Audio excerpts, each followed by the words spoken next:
Bismillahirrahmanirrahim. Assalamualaikum warahmatullahi wabarakatuh. Oke anak-anak, perkenalkan nama Ibu Fitri Nurfaiza. Bisa dipanggil dengan Bu Fitri ya. Oke, di sini Ibu akan membawakan materi tentang pendidikan Pancasila pada kelas 6 bab 3, yaitu mengenal norma, hak, dan kewajiban. Oke, selanjutnya anak-anak semua sudah pada semangat belum? Oke, kita cek semangat dulu gitu ya. Tepuk semangat, semangat. Oke, semoga dengan kita sudah tepuk semangat tadi, anak-anak semua jadi tambah semangat dan makin semangat gitu ya. Oke, eh baik untuk materi pendidikan Pancasila kemarin sudah sampai mana? Oke, untuk materi kali ini kita akan belajar tentang mengenal norma, hak, dan juga kewajiban gitu ya dalam kehidupan berbangsa dan bernegara. Selanjutnya di sini ada tujuan pembelajaran, yaitu yang pertama memahami pengertian dan jenis-jenis norma dalam kehidupan masyarakat, yang kedua menjelaskan hak dan kewajiban anak sebagai bagian dari warga negara, dan yang ketiga mengidentifikasi pentingnya menaati norma serta menjalankan hak dan kewajiban. Oke, selanjutnya di sini ada pengertian norma. Nah, norma itu apa sih? Nah, norma itu adalah aturan yang mengatur perilaku masyarakat agar kehidupan berjalan tertib dan harmonis. Norma dibuat berdasarkan kebiasaan, nilai-nilai, dan aturan hukum dalam suatu masyarakat. Oke, lanjut. Selanjutnya di sini jenis norma ada berapa sih? Oke, di sini jenis norma itu ada 4. Yang pertama ada apa? Norma kesopanan, betul. Nah, norma kesopanan itu yang kayak gimana? Norma kesopanan adalah aturan yang mengatur tata krama dan juga etika gitu ya. Itu biasanya terjadi di sekitar kita gitu ya. Di masyarakat, di lingkungan sekolah, di lingkungan keluarga itu ada norma kesopanan gitu ya. Kita harus beretika yang baik seperti itu.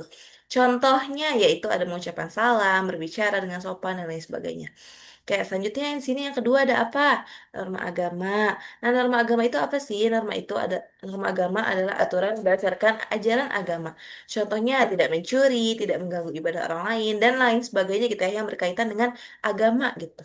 Oke, selanjutnya di sini ada norma kesusilaan. Norma kesusilaan itu yang bagaimana sih? Nah, norma kesusilaan itu aturan yang berasal dari hati nurani manusia. Contohnya tidak berbohong, menghormati orang lain juga gitu. Oke, lanjut di sini ada norma hukum. Norma hukum adalah aturan yang dibuat oleh pemerintah dan memiliki sanksi tegas. Contohnya apa sih? Nah, contohnya adalah larangan korupsi, peraturan lalu lintas. Nah, ini biasanya sanksinya itu akan diproses gitu ya sama negara. Biasanya dari polisi atau bagaimana gitu ya. Jika sudah lebih parah, biasanya akan ada sanksi misalkan masuk penjara dan lain sebagainya. Seperti itu. Oke, lanjut di sini ada hak dan kewajiban anak. Oke, hak itu apa sih? Oke, hak itu adalah sesuatu yang harus diterima oleh setiap individu. Contohnya kalau misalkan hak anak itu ada hak mendapatkan identitas, akte kelahiran dan KIA gitu ya.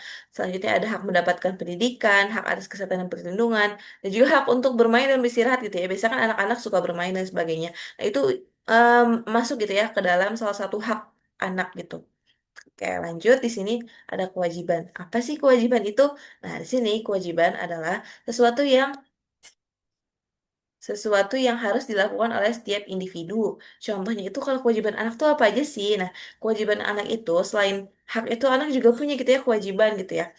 Ada menjaga kebersihan kerapihan lingkungan, bersikap jujur dan tidak melakukan perundungan, dan juga menghormati orang tua dan guru.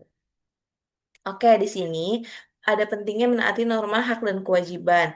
Nah, jika semua orang menaati norma dan menjalankan hak serta kewajibannya, maka masyarakat akan lebih tertib dan harmonis.